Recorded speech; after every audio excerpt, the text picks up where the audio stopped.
The Duke of Sussex has created a mental health documentary along with Oprah Winfrey that will be available on Apple TV+ from tomorrow. The program, entitled The Me You Can't See, will feature several other celebrities including Lady Gaga and Glenn Close, who will discuss their own experiences and the stigma around mental health. Meanwhile, Harry is set to open up about the trauma he experienced after the death of his mother and how he has been in therapy for 4 years to try and deal with that pain. He has previously spoken about how his decision to leave the royal family was largely to do with not wanting history to repeat itself. However, their decision to leave their roles had ripple effects on the other royals. Harry's brother Prince William and his sister-in-law Kate are now shouldering a heavier burden than before, as the responsibilities the Sussexes previously had are now being shared out between the others.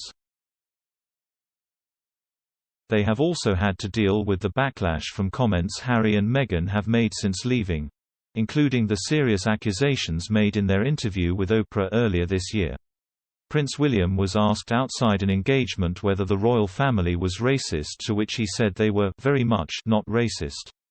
There were even reports last year that Kate was in a panic and struggling to sleep because her mind was constantly racing in the wake of the Sussexes' decision. A source told Us Weekly in January 2020, "Kate's in a panic and has been having bouts of anxiety. She barely has time to rest, and when she does try to sleep, her mind is constantly racing."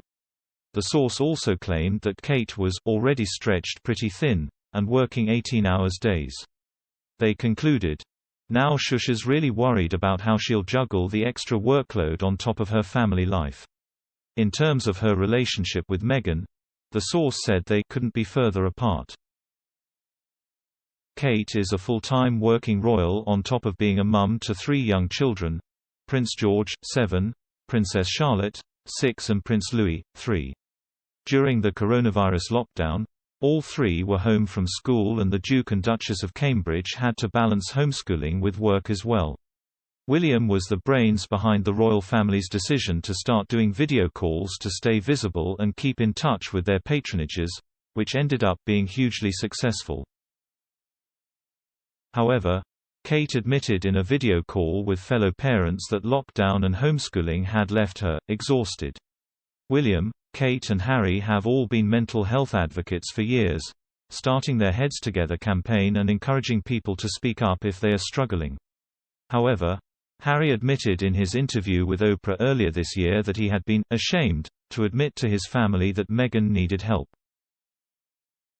Meanwhile, Meghan said she had been experiencing suicidal thoughts while she was pregnant with Archie. She accused the institution of the royal family of not adequately helping her when she needed it most. William and Harry's mother Princess Diana also struggled with mental illness.